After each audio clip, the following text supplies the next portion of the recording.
Assalamualaikum warahmatullahi wabarakatuh. Perkenalkan, nama saya Ardo Wayudamara dari Fakultas Teknik Prodi Teknik Informatika kelas 1E Universitas Islam Riau. Baik, di sini saya akan analisa sistem komputer pada Google. Sebelum masuk dalam penjelasannya, apa itu Google? Google adalah sebuah perusahaan multinasional Amerika Serikat yang berkhususan pada jasa dan produk internet. Produk-produk tersebut meliputi teknologi pencarian, komputasi web, perangkat lunak, dan periklanan daring. Sebagian besar labanya berasal dari AdWords. Google didirikan oleh Larry Page dan Sergey Brin saat masih mahasiswa PhD di Universitas Stanford. Mereka berdua memegang 16% saham perusahaan. Mereka menjadikan Google perusahaan swasta pada tanggal 4 September 1998. Kantor pusat Google berada di Mountain View, California, Amerika. Sejak didirikan, pertumbuhan perusahaan yang cepat telah menghasilkan berbagai produk akuisisi dan kerjasama di bidang mesin pencarian inti Google. Perusahaan ini menawarkan perangkat lunak produktivitas dalam jaringan, termasuk surat elektronik atau surel, paket, aplikasi perkantoran, dan jejaring sosial. Produk-produk komputer mejanya meliputi aplikasi untuk menjelajah web, mengatur, dan menyunting foto dan pesan instan. Perusahaan ini memprakarsai pengembangan sistem operasi Android untuk telepon genggam dan Google Chrome OS. Untuk jajaran netbook, Chromebook, Google sudah beralih ke perangkat keras komunikasi. Mereka bekerja sama dengan berbagai produsen elektronik besar untuk memproduksi perangkat Nexus-nya dan mengakuisisi Motorola Mobility pada Mei 2012. Tahun 2012, infrastruktur serat optik dipasang di Kansas City untuk memfasilitasi layanan internet pita lebar Google Fiber. 3 komponen yang bekerja dalam sistem komputer, yaitu hardware, software, dan brainware. Yang pertama ada hardware.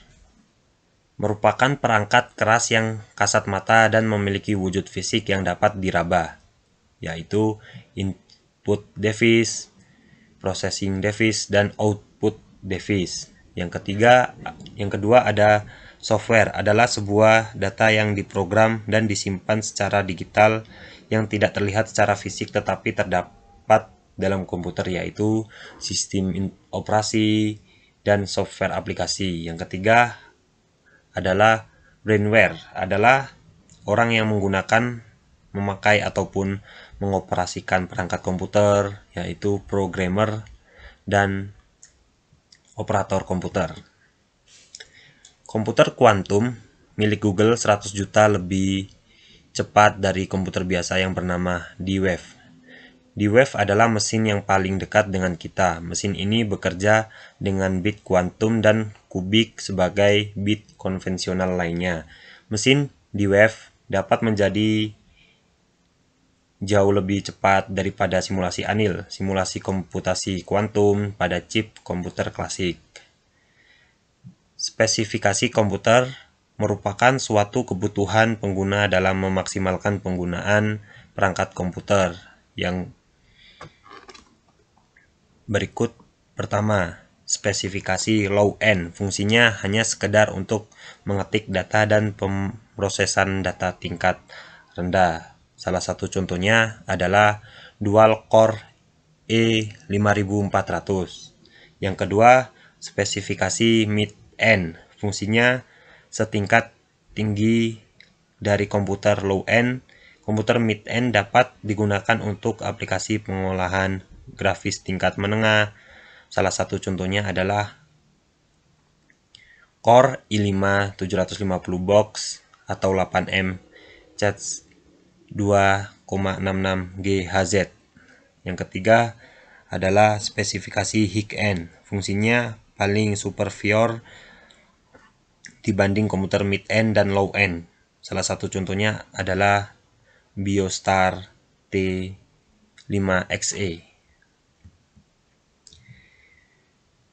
Jenis komputer berdasarkan kegunaannya secara umum yang ada dua. Yang pertama, special purpose komputer adalah komputer yang dirancang untuk mengerjakan keperluan tertentu atau khusus.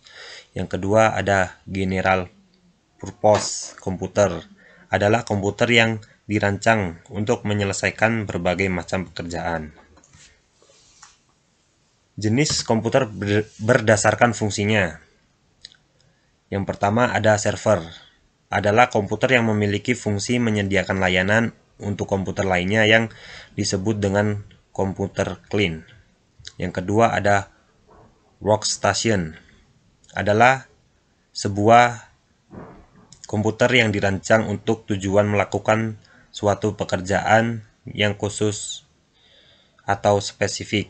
Yang ketiga ada embedded system, adalah komputer yang memiliki sistem tertanam yang dirancang khusus untuk tujuan mengerjakan tugas tertentu.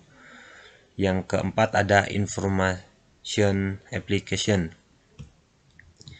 adalah komputer yang memiliki rancangan sistem khusus yang ditujukan untuk mengerjakan berbagai pekerjaan yang sifatnya elektronik. Jenis komputer berdasarkan data yang diolah ada tiga. Yang pertama komputer analog, adalah komputer yang dirancang dengan tujuan supaya dapat bekerja secara paralel dalam mengolah data atau informasi yang sifatnya kontinu. Yang kedua ada komputer digital, adalah komputer yang dirancang untuk bekerja berdasarkan sistem operasi hitung dalam mengolah data. Yang ketiga ada komputer hybrid, adalah gabungan dari komputer analog dan digital. Jenis komputer berdasarkan ukurannya. Yang pertama, komputer mikro adalah komputer yang memiliki ukuran paling kecil di antara semua jenis komputer lainnya. Yang kedua ada komputer mini, adalah komputer yang memiliki ukuran terkecil kedua setelah komputer mikro. Yang ketiga adalah komputer mainframe, adalah komputer yang mempunyai ukuran jauh lebih besar daripada komputer mini. Yang keempat, komputer super, adalah jenis komputer yang memiliki ukuran paling besar di antara jenis komputer lainnya. Apa saja kategori komputer? Kategori komputer ada 7, yaitu yang pertama superkomputer, yang kedua server atau mainframe, yang ketiga komputer desktop, yang keempat komputer laptop, yang kelima komputer mobile, yang keenam komputer jaringan, yang ketujuh komputer embedded. Baik, hanya itu yang bisa saya sampaikan. Jika ada kata-kata saya yang salah atau kurang berkenan di hati teman-teman, saya mohon maaf sebesar-besarnya. Saya tutup. Assalamualaikum warahmatullahi wabarakatuh.